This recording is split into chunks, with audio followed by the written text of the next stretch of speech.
युवाओं से एक निवेदन करना चाहूंगा कि ध्रुव राठी के उन्हीं वीडियो को आप एक बार फिर से देखो और उसको गूगल से रिकन्फर्म कर लो। उसमें जितने भी डेटाज दिए हुए हैं वो विवादास्पद हैं, जितनी फिगर्स दी हुई है वो ब्रेन वॉशिंग है। आप अगर उनके वीडियो को देखेंगे तो सिर्फ युवाओं को मनोबल गिराने के सिवाय उसने कुछ भी नहीं किया। नमस्कार, नमो नारायण। सनातन की जीत की आप सबको बहुत बहुत हार्दिक बधाई। जो संकल्प हमने मिलकर लिया था उस संकल्प की यात्रा का प्रारंभ मंगलमय है, लेकिन अब समय है आत्मचिंतन का, विवेचन का और उन षड्यंत्रों का जिन्होंने इस देश को नीचे गिराने में एक भी कसर बाकी नहीं छोड़ी।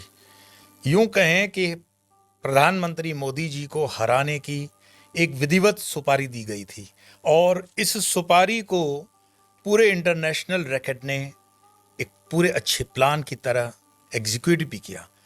और अगर हम सोशल मीडिया और रिपोर्ट्स पर भरोसा करें तो इस मोदी को हराने की सुपारी के आगे आगे आप थी, यानी कि केजरीवाल की सरकार की आप। और इस आपके साथ की जो टीम का मास्टरमाइंड, कभी उनके साथ सोशल मीडिया का काम करने चुके, उनके लिए वीडियो बना चुके, फिर उन वीडियो को डिलीट कर चुके, उन वीडियो के साथ छेड़छाड़ कर चुका, ऐसा एक व्यक्ति, विवादास्पद वर्ण संकर प्रजा का राठी, ध्रुव राठी। आपको नाम से यह व्यक्ति हिंदू लगेगा, लेकिन सावधान, ये क्रिप्टो क्रिश्चियन है, ये प्लांटेड आदमी है और ये जॉर्ज सोरस का पाला हुआ जर्मन शेफर्ड कुत्ता है। इस इंसान ने भारत के स्वाभिमान को, भारत के सनातन को नीचे करने के लिए एक भी अवसर नहीं छोड़ा। मैं इसके सब वीडियो देख रहा था और आप भी देख रहे थे, और हमारे युवाओं को इसने मिसगाइड करने का एक भी मौका नहीं छोड़ा, चाहे वो डिक्टेटर की हेडलाइन के ऊपर हो, चाहे वो बेरोजगारी के ऊपर हो, चाहे वो अन्य टाइटल्स के ऊपर हो। क्या आपने कभी ध्यान दिया वो क्या इतना बड़ा इन्फ्लुएंसर था जिसको इतनी व्यूज मिलनी चाहिए थी? नहीं। ध्रुव राठी के वीडियो को ज्यादा पाकिस्तानियों ने व्यूज दिला करके ऊंचा किया था, क्योंकि पाकिस्तान में रीतसर आईएसआई ने उसके वीडियो को फंडिंग की हुई है।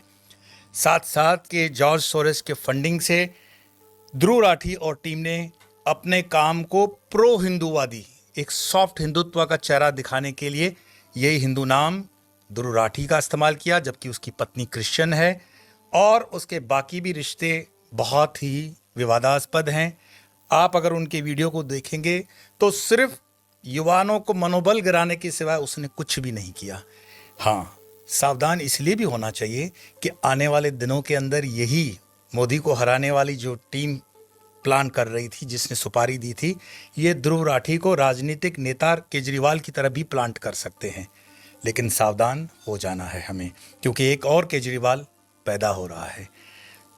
भगवान करे कि हमारी एजेंसियां अपने अच्छे काम के लिए जैसे समय सर काम कर रही हैं वो काम करें और ये इस तरह के देशद्रोही, समाजद्रोही लोग जल्द से जल्द पकड़े भी जाएं। मुझे गर्व है कि हमारे सनातन भारत में आज भी कुछ ऐसे यूट्यूबर्स हैं जिन्होंने बहुत मेहनत करके उसके कब्र को खोदा और उसकी सारी डिटेलिंग पे कई वीडियोस भी बनाई। उसमें एल्विश यादव का भी नाम आता है। मैं एल्विश यादव को व्यक्तिगत रीत से भी बहुत धन्यवाद करूंगा कि जिस तरह का रिसर्च, एनालिसिस और रिपोर्टिंग उसने की है, काबिले तारीफ है। मैं जो आपसे कंटेंट आज शेयर कर रहा हूं उसमें ध्रुव राठी एक हिंदुत्व का चेहरा खुद को बताता है, लेकिन वो गेरुआ पहने हुए जो गमछे वाले हैं उनको वो छपरी कहता है। आप सोचो, वो जब औरंगजेब की बात करता है तो औरंगजेब को सेक्युलर कहता है, लेकिन छत्रपति शिवाजी महाराज को छत्रपति तक भी संबोधन करने में उसके जीभ में कीड़े पड़ते हैं। इसका मतलब आप समझ सकते हो कि उसको अपने स्वाभिमान, हिंदुत्व और राष्ट्रवाद पर कितना भरोसा और श्रद्धा होगी। ध्रुव राठी जैसा व्यक्ति एक वीडियो में कहता है कि अल्लाह अकबर कहने में कोई दिक्कत नहीं है, क्योंकि अल्लाह अकबर मतलब है भगवान श्रेष्ठ है। नहीं, यही इन्फ्लुएंसर लोगों का काम होता है। अल्लाह अकबर को गूगल करके आप ट्रांसलेशन देखोगे तो इसका अर्थ मात्र इतना है कि अल्लाह ही सर्वश्रेष्ठ है, बाकी तो हम गिनते ही नहीं है, दूसरा कोई है ही नहीं, अल्लाह अकबर बस। लेकिन ध्रुव राठी की नज़र में ये सेक्युलर है। जो जय श्री राम कहते हैं उसको वो छपड़ी कहता है। क्या कारण रहा कि ध्रुव राठी को प्लांट करना पड़ा जॉर्ज सोरेस को? रीजन, ये कहानी स्टार्ट होती है 2004 से, जब यूपीए की सरकार पहली बार आएगी।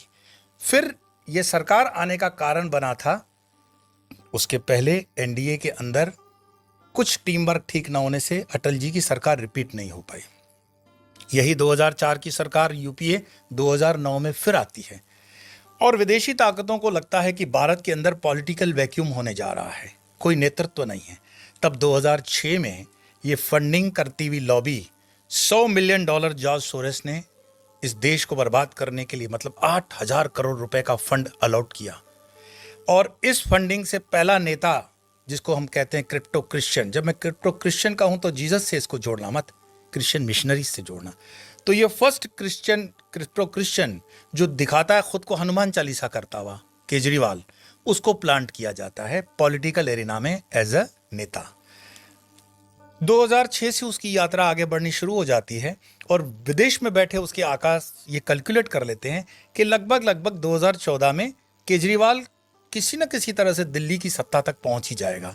और उसके लिए आम जनता का जो मुहिम था करप्शन के खिलाफ, मैं हूं आम आदमी, अन्ना हजारे, उस मुहिम को भी किसी तरह से हाईजेक कर लिया गया और जनता के दिल में, पढ़े लिखों के दिल में केजरीवाल के लिए जगह बना दी गई। केजरीवाल को अपना हिडन एजेंडा बिल्कुल पता था कि उसको क्या करना है, कब करना है, किसे करना है, कैसा करना है। यही कारण रहा कि पंजाब के चुनावों के अंदर भी उस पर जो आरोप लगे हैं कि उसने खालिस्तानियों से फंडिंग ली है, और वो कहने वाला भी उनका ही लीडर है, तो ये गलत नहीं है। लेकिन कहते हैं ना कि राम जी के राज्य में आप सोचो एक होता दूसरा है, मैन प्रपोजेस गॉड डिस्पोजेस। जब इन फिरंगियों ने जो प्लान किया था कि भारत देश पर वो एक देशी चमड़ी का व्यक्ति बिठाएंगे जो दिखेगा तो हमें हिंदू शेर, लेकिन उसके अंदर होगी क्रिप्टो क्रिश्चियन लोमड़ी यानी केजरीवाल, वो फेल कैसे हो गया कि गुजरात से बढ़ता हुआ असली शेर गिर का नरेंद्र मोदी जी आगे बढ़ते हुए सत्ता के गलियारों में प्रधानमंत्री बनते हैं 2014 में। 2014 में उनके प्रधानमंत्री बनते हुए भी अगर आपको याद हो, अमेरिका ने उनको वीज़ा देने से उन वक्त मना कर रखा था। और इसके मजे कौन ले रहा था? राहुल बाबा की पार्टी। क्यों? मैं आपको बताऊंगा कि ये राहुल बाबा की पार्टी का भी जॉर्ज सोरेस से क्या संबंध है। मैं आपको प्रमाण के साथ बताऊंगा कि जॉर्ज सोरेस के लिए कभी मनमोहन सिंह, हाँ वही मूक मनमोहन सिंह जी की बेटी भी काम कर चुकी है। तो ये चोर मौसेरे भाई सब आपस में बंधे हुए थे।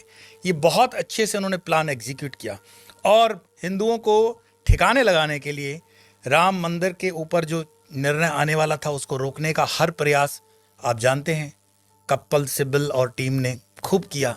लेकिन राम जी की जो इच्छा थी वो सर्वोपरि थी। 2014 में मोदी जी के वहां पहुंचने के बाद भी फिरंगियों ने ये नहीं सोचा कि मोदी जी इतने खतरनाक प्रधानमंत्री हो सकते हैं, और मोदी जी ने वो कर दिखाया। 2019 में मोदी जी ने फिर करिश्मा कर दिखाया और अब विदेशी लॉबी बहुत बहुत परेशान हो गई। क्यों परेशान हो गई? क्योंकि भारत देश के अंदर भारत के जो किसान अनाज पैदा कर रहे थे, तब भी हम सारी दालें कनाडा से इंपोर्ट कर रहे थे। वो सारी दालें जो कनाडा से हम इंपोर्ट कर रहे थे उसको पैदा कौन कर रहा था? वैंकूवर में बसे हुए हमारे सिख भाई। लेकिन अगर वहाँ की दालें हम इंपोर्ट नहीं करेंगे तो कनाडा की सारी इकोनॉमी रास्ते पे आ जाएगी। मोदी जी ने आखिरी खील कफन में वो भी ठोक दी कि भारत के किसानों को उन्होंने तेलियन और दालों की खेती करने के लिए एनकरेज किया और दालें भारत में पैदा होने लगी। दालें भारत में पैदा होने लगी तब ट्रूडो सरकार ने खालिस्तानियों को ये कहा कि अब आप हमारे काम के नहीं हो, इसीलिए आप कुछ भी करो। सीएए, एनआरसी और ये जो किसान आंदोलन आपने देखा, ये आंदोलन उसी फंडिंग का नतीजा था। एक बहुत बड़े षड्यंत्र के तहत रोड्स को ब्लॉक किया गया, जुडिशरी को इन्फ्लुएंस किया गया और इसमें कुछ पत्रकार, हाँ हिंदी पत्रकार भी इसमें शामिल हैं, जिनको मैं बोलता हूँ लिब्रांडू। ये लिब्रांडुओं ने पैसे लिए और उन्होंने सॉफ्ट हिंदुत्व दिखाते हुए ऐसे दिखाया कि जैसे मोदी सरकार बहुत अन्याय कर रही है और हिंदुओं से उनके वोट काटने की पूरी कोशिश की गई। लेकिन सनातन धर्म की ये विशेषता रही है और हिंदू जनमानस के हृदय की ये विशेषता रही है कि वो जब निर्णय कर ही लेता है तो कर ही लेता है। ये बहुत निर्णायक चुनाव था 2024 का। अगर 2024 का चुनाव मोदी जी कहीं थोड़ा आगे पीछे हो जाते तो भारत अपने आप स्वतः ही गुलामी की जंजीरों में जकड़ने की शुरुआत कर लेता। कैसे? अगर आपको याद हो तो वो वीडियो देख लो जिसमें केजरीवाल कहता है कि अगर आपने So if you want to stay updated with new job postings,